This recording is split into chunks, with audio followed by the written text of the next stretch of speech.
Hello, my dear B.ED first year, first semester students.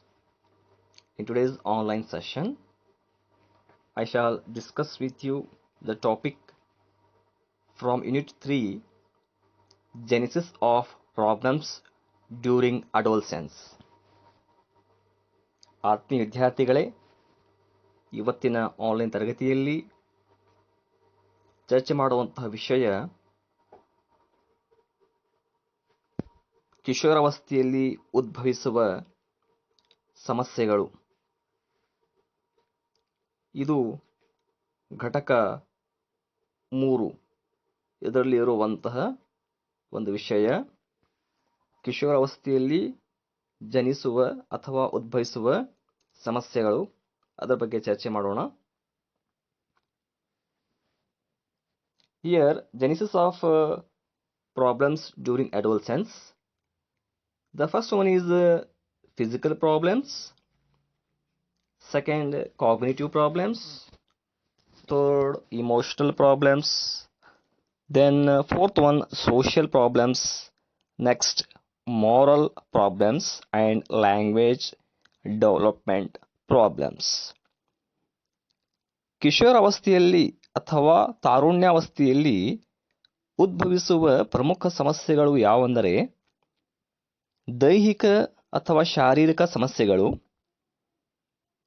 ನಂತರ ಜ್ಞಾನಾತ್ಮಕ ಸಮಸ್ಯೆಗಳು, ಭಾವನಾತ್ಮಕ ಸಮಸ್ಯೆಗಳು, ಸಾಮಾಜಿಕ ಸಮಸ್ಯೆಗಳು, ನೈತಿಕ ಸಮಸ್ಯೆಗಳು, ಭಾಷೆಯ ಬೆಳವಣಿಗೆಯ ಸಮಸ್ಯೆಗಳು. ಈ ರೀತಿಯ ಪ್ರಮುಖ ಸಮಸ್ಯೆಗಳು ಆಗಿರುತ್ತವೆ. These are the various problems genesis during adolescence period. Let us see, we shall discuss one by one. ಈಗ ನಾವು ಅದನ್ನು ಒಂದೊಂದಾಗಿ ಚರ್ಚೆ ಮಾಡೋಣ. First, physical problems. Physical changes.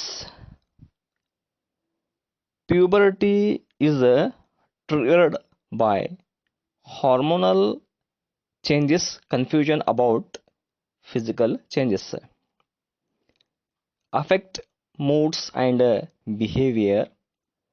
Then signs of sexual maturity are production of sperm for males and menstruation for females.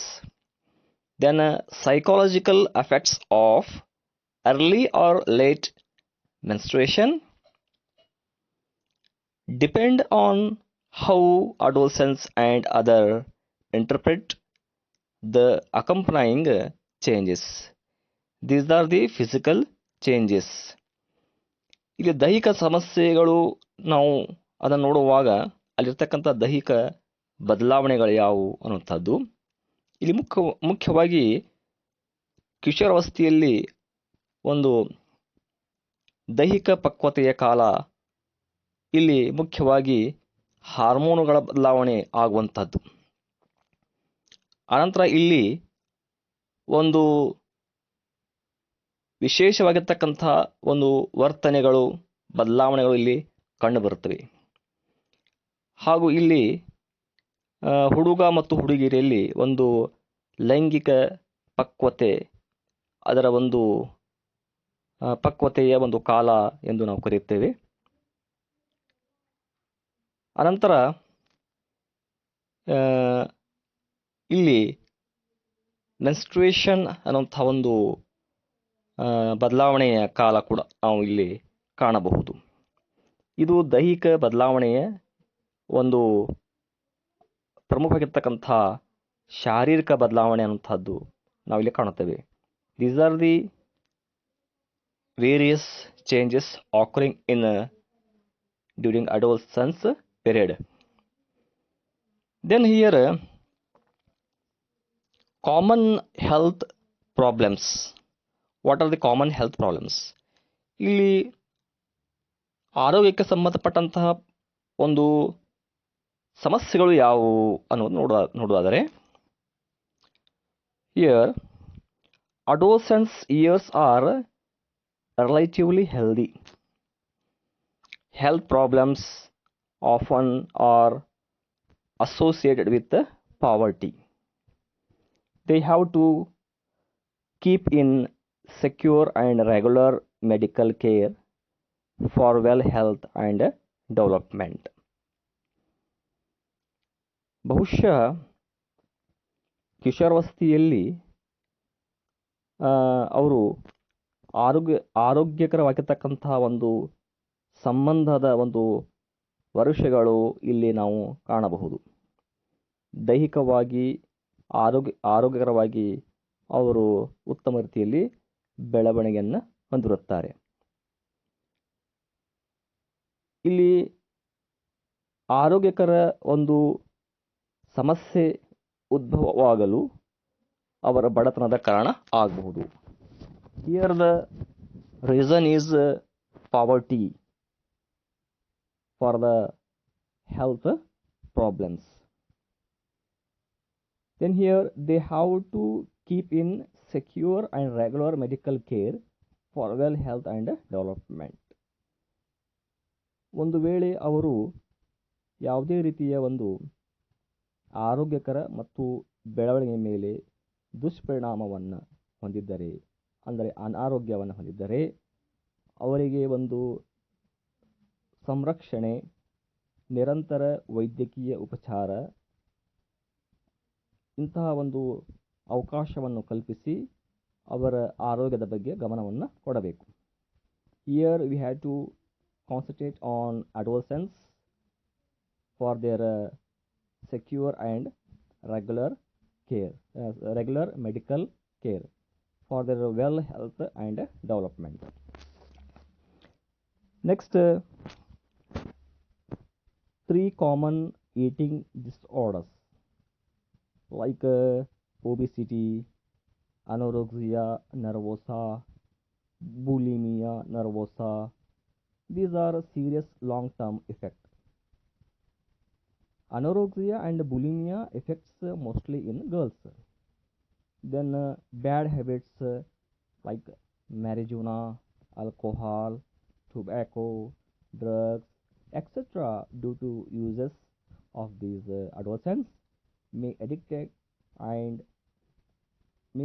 and fall in dangerous diseases. ಇಲ್ಲಿ ಕೆಲವು ಊಟಕ್ಕೆ ಸಂಬಂಧಪಟ್ಟಂತಹ ಆಹಾರದ ಸಂಬಂಧಪಟ್ಟಂತಹ ಒಂದು ರೋಗಗಳು ಅನ್ನೋದಾದರೆ ಇಲ್ಲಿ ಒಬೆಸಿಟಿ ಅನ್ನುವಂಥದ್ದು, ಆಮೇಲೆ ಅನೋರೋಗ್ಸಿಯಾ ನರ್ವೋಸಾ ಅನ್ನುವಂತಹ, ಬುಲಿಮಿಯಾ ನರ್ವೋಸಾ, ಇವು ಕೆಲವು ತರಹದ ವಿಶಿಷ್ಟ ರೋಗಗಳು ಅಂತೇವೆ. ಅಂದರೆ ಇಲ್ಲಿ ಕೆಲವರ ಒಂದು ಹೊಟ್ಟೆ ಉಬ್ಬುವುದು ಅನ್ನುವಂಥ ಒಂದು ಸಮಸ್ಯೆಯನ್ನು ನಾವು ಕಾಣಬಹುದು. ಅಂದರೆ ಹೊಟ್ಟೆಯ ಬೊಜ್ಜುತನ ಅಂತ ಹೇಳ್ತೀವಿ. ಇಂಥ ಒಂದು ಸಮಸ್ಯೆಗಳು ಕೆಲವು ಅನೇಕ ವರ್ಷಗಳವರೆಗೆ ಇದರ ಪರಿಣಾಮ ನಾವು ಕಾಣಬಹುದು. ಇಲ್ಲಿ ಅನೋರೆಕ್ಸಿಯಾ ಮತ್ತು ಬುಲಿಮಿಯಾ ಅನ್ನುವಂತಹ ಒಂದು ರೋಗಗಳು ವಿಶೇಷವಾಗಿ ಹುಡುಗಿಯರಲ್ಲಿ, ಕಿಶೋರಿಯರಲ್ಲಿ ನಾವು ಕಾಣುವಂಥದ್ದನ್ನು ನಾವು ಸರ್ವೇಸಾಮಾನ್ಯವನ್ನು ನೋಡ್ತೇವೆ. ಆಮೇಲೆ ಕೆಲವೊಂದಿಷ್ಟು ದುಶ್ಚಟಗಳನ್ನು ನೋಡ್ತೇವೆ. ಸರಾಯಿ ಅಂದರೆ ಒಂದು ಆಲ್ಕೋಹಾಲಿನ ಒಂದು ಬಳಕೆ, ತಂಬಾಕಿನ ಬಳಕೆ. ಇವತ್ತಿನ ಕಾಲದಲ್ಲಿ ಅನೇಕ ಕಿಶೋರರು ತಂಬಾಕಿನ ವಿವಿಧ ಉತ್ಪನ್ನಗಳಾಗಿರ್ತಕ್ಕಂಥ ಗುಟ್ಕಾ ಇರಬಹುದು, ಬೀಡಿ ಇರಬಹುದು, ಸಿಗರೇಟ್ ಇರಬಹುದು, ಅದನ್ನು ಸೇದುವುದು. ಕೆಲವು ಮಕ್ಕಳು ಡ್ರಗ್ಸನ್ನು ಕೂಡ ಉಪಯೋಗಿಸುವಂತಹ ಒಂದು ನಾವು ಕಾಣಬಹುದು. ಇದರ ಒಂದು ಬಳಕೆಯಿಂದಾಗಿ ಅನೇಕ ಈ ಕಿಶೋರರು ಭಯಾನಕವಾಗಿರ್ತಕ್ಕಂತಹ ರೋಗಗಳಿಗೆ ಒಳಗಾಗುತ್ತಾರೆ. ಇಲ್ಲಿ ಪ್ರಕೃತಿಯಿಂದಾಗಿ ತನ್ನಿಂತಾನೇ ಒಂದು ನ್ಯಾಚುರಲ್ ಆಗಿ ಅಂತ ನಾವು ಕಿಶೋರಿಯರು ದೈಹಿಕವಾಗಿ ಒಳ್ಳೆಯ ರೀತಿಯಿಂದ ಬೆಳವಣಿಗೆಯನ್ನು ಹೊಂದಿರ್ತಾರೆ. ಅವರಿಗೆ ನಾವು ಒಂದು ಒಳ್ಳೆಯ ಆಹಾರವನ್ನು ನಾವು ಕೊಡುತ್ತಿದ್ದರೆ ಒಂದು ಒಳ್ಳೆಯ ಆರೋಗ್ಯ, ದೈಹಿಕ ರಚನೆ ಉಂಟಾಗಿರುತ್ತದೆ. ಆದರೆ ಕೆಲವು ದುಶ್ಚಟಗಳ ಕಾರಣದಿಂದಾಗಿ ಅವರು ಒಂದು ಕೆಟ್ಟ ಅನಾರೋಗ್ಯಕ್ಕೆ ಒಳಗಾಗಬಹುದು. Here generally adolescents, it may be girls or boys, they are developing well. Suppose we are providing nutritious food, but some adolescents are uh, made relationship with other bad girls or boys. They are fell in bad habits like tobacco, alcohol, drugs, etc. These are the reasons for their dangerous diseases. Next, accidents due to driving motor vehicles, then suicides, firearms, etc. These are generally nowadays are occurring, especially adolescents. Boys are driving the vehicles in a very fast, so it can cause for the motor accidents. ಇಲ್ಲಿ ಕೆಲವು ಮಕ್ಕಳು, ಕಿಶೋರರು ಒಂದು ವಾಹನಗಳನ್ನು, ತಮ್ಮ motor ಸೈಕಲನ್ನು ಓಡಿಸುವುದು ಅತಿ ವೇಗವಾಗಿ, ಇದರಿಂದ ಏನಪ್ಪ ಅಂದರೆ ಅಪಘಾತಗಳು ಉಂಟಾಗುವಂತಹ ಸಾಧ್ಯತೆಗಳು ಇರುತ್ತವೆ ಮತ್ತು ಅವರ ಒಂದು ದೇಹದ ಮೇಲೆ ದುಷ್ಪರಿಣಾಮ ಉಂಟಾಗುತ್ತದೆ.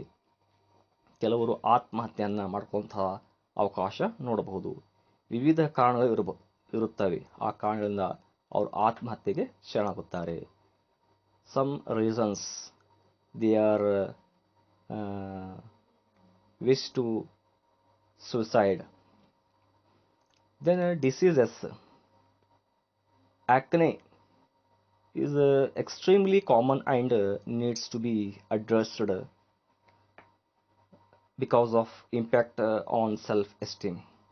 Fever, dandruff, hair falling, trauma, common sports and motor vehicles, injuries most frequent. Disorders, infectious mononucleosis, sexually transmitted diseases, endocrine disorders, particularly thyroid disorders common in girls adolescents like UTIs, menstrual abnormalities, iron deficiency, not common neoplastic diseases like leukemia, lymphoma, bone cancer, brain tumor, etc. ಇಲ್ಲಿ ಇರ್ತಕ್ಕಂಥ ಕೆಲವು ರೋಗಗಳು ಅಂತ ನಾವಿಲ್ಲಿ ನೋಡ್ತೇವೆ. ಇಲ್ಲಿ ಆಕ್ನೆ ಅನ್ನುವಂತಹದ್ದು ಅವರ ಚರ್ಮಕ್ಕೆ ಸಂಬಂಧಪಟ್ಟಂತಹ ಅನ್ನುವಂಥದ್ದು ಇರುತ್ತದೆ. ಇಲ್ಲಿ ವಿಶೇಷವಾಗಿ ಒಂದು ಡ್ಯಾಂಡ್ರಫ್ ಸಮಸ್ಯೆ, ಕೂದಲು ಬರುವಂಥ ಸಮಸ್ಯೆ ಇರಬಹುದು, ಜ್ವರ ಸಮಸ್ಯೆ ಇರಬಹುದು. ಅನಂತರ ಈ ಸ್ಪೋರ್ಟ್ಸ್ ಮತ್ತು ವಾಹನ ಚಾಲನೆಯಲ್ಲಿ ಆಗುವಂತಹ ಅಪಘಾತಗಳು, ಇದರಿಂದ ಕೆಲವು ಒಂದು ರೋಗಗಳು, ಒಂದು ದೈಹಿಕ ದುಷ್ಪರಿಣಾಮಗಳು ಉಂಟಾಗುವಂಥ ಸಾಧ್ಯತೆ ಇರುತ್ತದೆ. ಕೆಲವು ಇನ್ಫೆಕ್ಷನ್ಸ್ ಆಗುವಂಥದ್ದು, ಅನಂತರ ಲೈಂಗಿಕ ಒಂದು ಪರಿವರ್ತನೆಯ ರೋಗಗಳು, ಹೀಗೆ ಇನ್ನೂ ಅನೇಕ ರೀತಿಯ ಒಂದು ವಿವಿಧ ರೋಗಗಳು ಅವರಲ್ಲಿ ಉಂಟಾಗುತ್ತವೆ. Next, cognitive problems.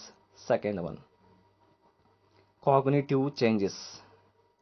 Adolescents develop more advanced reasoning skills, including the ability to explore a full range of possibilities inherent in a situation, think hypothetically, and use a logical thought process.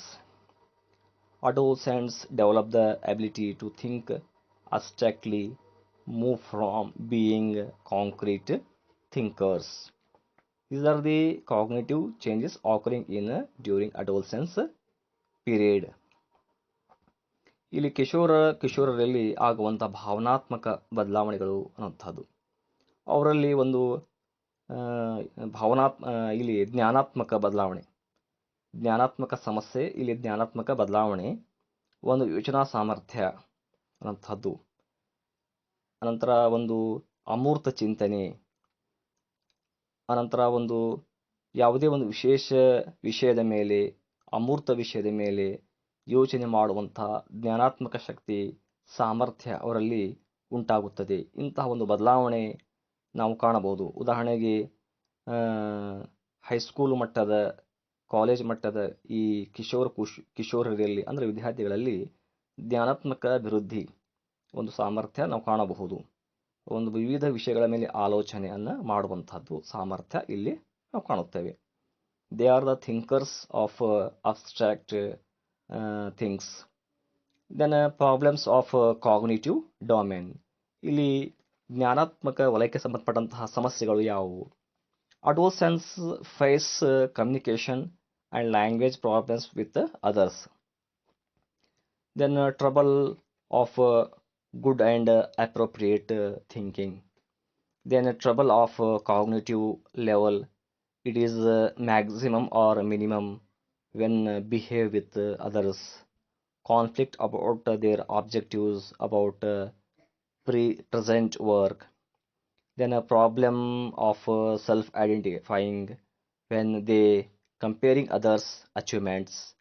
Identify that they are in backstage.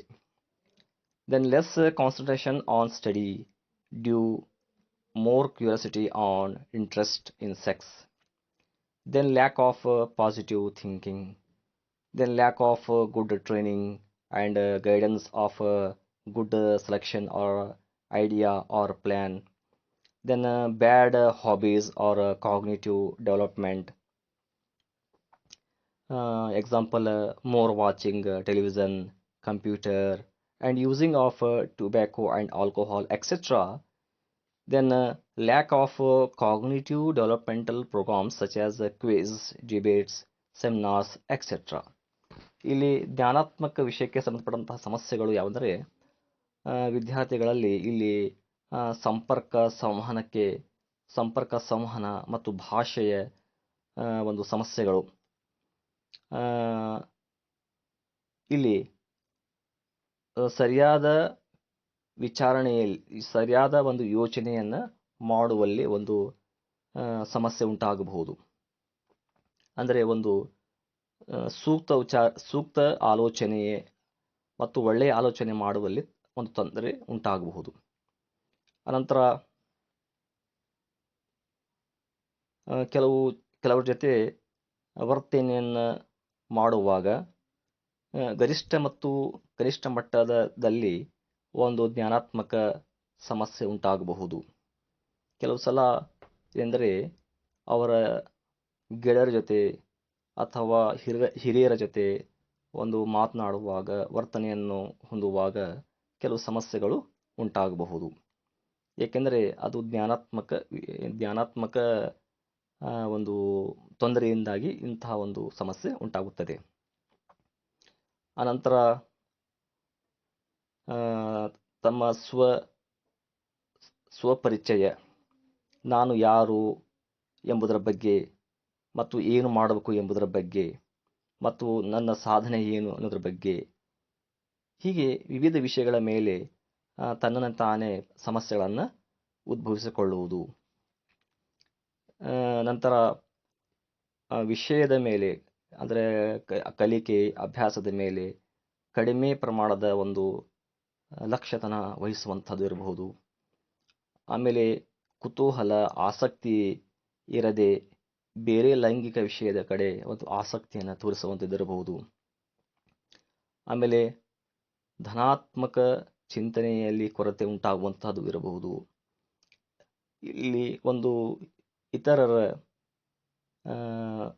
ಮಾರ್ಗದರ್ಶನ, ಒಂದು ತರಬೇತಿಯ ಕೊರತೆ ಉಂಟಾಗುವುದರ ಮೂಲಕ ಅವರಲ್ಲಿ ಒಂದು ಒಳ್ಳೆಯ ಯೋಜನೆ ಮತ್ತು ಯಶಸ್ಸಿನ ಒಂದು ಸಮಸ್ಯೆ ಉಂಟಾಗಬಹುದು.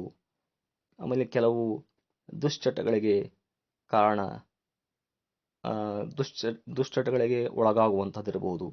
ಉದಾಹರಣೆಗೆ ಹೆಚ್ಚಿನ ಒಂದು ದೂರದರ್ಶನದ ಒಂದು ನೋಡುವಿಕೆ, ಕಂಪ್ಯೂಟರ್ ಬಳಕೆ, ಆಮೇಲೆ ತಂಬಾಕಿನ ಒಂದು ಆಲ್ಕೋಹಾಲ್ ಇರಬಹುದು ಅದರ ಒಂದು ಬಳಕೆ, ಹೀಗೆ ಈ ರೀತಿಯಲ್ಲಿ ಅವರಲ್ಲಿ ಸಮಸ್ಯೆ ಉಂಟಾಗುತ್ತವೆ. ಇಲ್ಲಿ ಕೆಲವು ಸಲ ಶಿಕ್ಷಕರ ಒಂದು ಪಾತ್ರ ಕೂಡ ಬಹಳ ಮುಖ್ಯ. ಶಾಲೆಯಲ್ಲಿ ಒಂದು ಜ್ಞಾನಾತ್ಮಕ ಬೆಳವಣಿಗೆಯ ಕಾರ್ಯಕ್ರಮಗಳ ಕೊರತೆ ಇರಬಹುದು. ಅಲ್ಲಿ ಒಂದು ಸ್ಪರ್ಧಾತ್ಮಕ ಕಾರ್ಯಕ್ರಮಗಳು ಅಂದರೆ ಕ್ವಿಜ್ ಇರಬಹುದು, ಡಿಬೇಟ್ಸ್ ಅಲ್ಲಿ ಚರ್ಚೆ ಇರಬಹುದು, ಸೆಮಿನಾರ್ ಇರಬಹುದು, ವಿವಿಧ ಕಾರ್ಯಕ್ರಮ ಇರಬಹುದು. ಅದನ್ನು ಏರ್ಪಡಿಸದೇ ಇರುವುದರಿಂದ ಕೂಡ ಏನಪ್ಪ ಅಂದರೆ ಜ್ಞಾನಾತ್ಮಕ ಸಮಸ್ಯೆ ಉಂಟಾಗುತ್ತದೆ. Next my dear students, emotional problems. The adolescents emotional sensitivity is partially related to the hormonal, physical, and body image changes of adolescents. Many become anxious.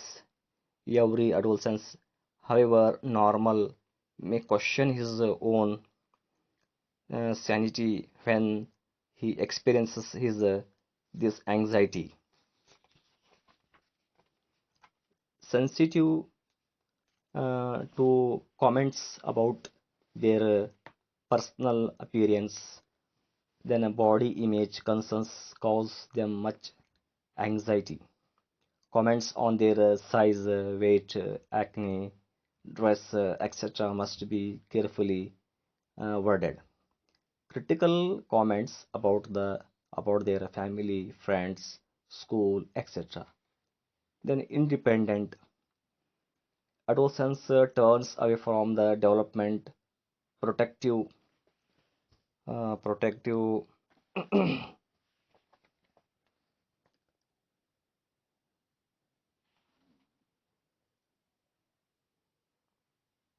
protective warmth of home and family, then usually moves towards closer peer relationship. If unable to make relationship with the peer, when they feel empty, lonely, depressed, and alienated. Then emotional problems. Emotional problems like anxiety and depression, such as sadness, loneliness, worrying, feeling of worthlessness, and anxiousness. ಇಲ್ಲಿ ಭಾವನಾತ್ಮಕ ಸಮಸ್ಯೆಗಳು ಅಂದಾಗ ಇಲ್ಲಿ ಖಿನ್ನತೆಗೆ ಒಳಗಾಗುವಂತಹದ್ದಿರಬಹುದು, ಆತಂಕಕ್ಕೆ ಒಳಗಾಗುವಂತಹದ್ದಿರಬಹುದು. Reasons: major personal cost, family and friends matter, school achievement and subjective well being. ಇಲ್ಲಿ ಕೆಲವು ಕಾರಣಗಳಿಂದಾಗಿ ಮಕ್ಕಳಲ್ಲಿ ಒಂದು ಖಿನ್ನತೆ, ಆತಂಕಗಳು ಉಂಟಾಗುತ್ತವೆ. ಇದಕ್ಕೆ ನಾವು ಭಾವನಾತ್ಮಕ ಸಮಸ್ಯೆ ಎಂದು ನಾವು ಹೇಳ್ತೇವೆ. Then treatment: medical and physiological care, reducing work capacity, emotional internalizing related, behavioral external related. These are the treatment. ಅವರಿಗೆ ನಾವು ವೈದ್ಯಕೀಯ ಮತ್ತು ದೈಹಿಕ ಒಂದು ಕಾಳಜಿಯನ್ನು ಕೊಡುವುದರ ಮೂಲಕ ಅವರ ಟ್ರೀಟ್ಮೆಂಟ್ ಮಾಡಬಹುದು. ನಂತರ ಕೆಲಸದ ಭಾರವನ್ನು ಕಡಿಮೆ ಮಾಡಬಹುದು. ನಂತರ ಅವರ ಭಾವನೆಗೆ ನಾವು ಸಹಕಾರವನ್ನು ನೀಡಬಹುದು ಈ ರೀತಿಯಲ್ಲಿ. Then symptoms of depression. ಇಲ್ಲಿ ಖಿನ್ನತೆಯ ಒಂದು ಪ್ರಮುಖವಾಗಿರ್ತಕ್ಕಂಥ ಒಂದು ಸಿಂಪ್ಟಮ್ಸ್ ಏನು, ಅದರ ಲಕ್ಷಣ ಏನು ಅಂದರೆ, at least 2 weeks of depressive mood or less of interest, accompanied by at least 4 additional symptoms of depression: sadness or emptiness, then irritable mood, somatic complaints, social withdrawal or diminished interest, significant and unaccepted weight changes, somatic complaints, psychometric agitation or retardation, fatigue or loss of energy, lack of concentration, suicidal thoughts. These are the symptoms of depression. Then symptoms of anxiety.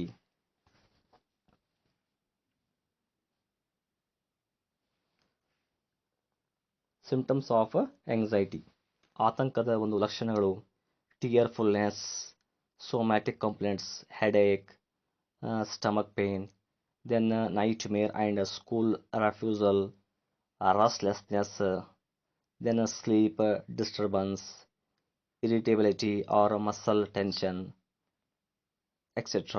Then factor influencing on emotional changes, health and physical development, deficiency in physical side, internal or external, creates emotional problems. Weakness, somatic structure or suffering from illness, more emotionally upset and unstable. Then a functioning of glands for the balanced emotional development. Intelligence, power, intellectual power guide and controls the emotional development, family and relationships. The emotional behavior of parents and other relationship is effect on adolescents' emotional development. School atmosphere and teachers, society and peer group, etc. Then the remaining problems, moral remaining problems, social problems, moral problems, and language development problems we shall discuss in the next class.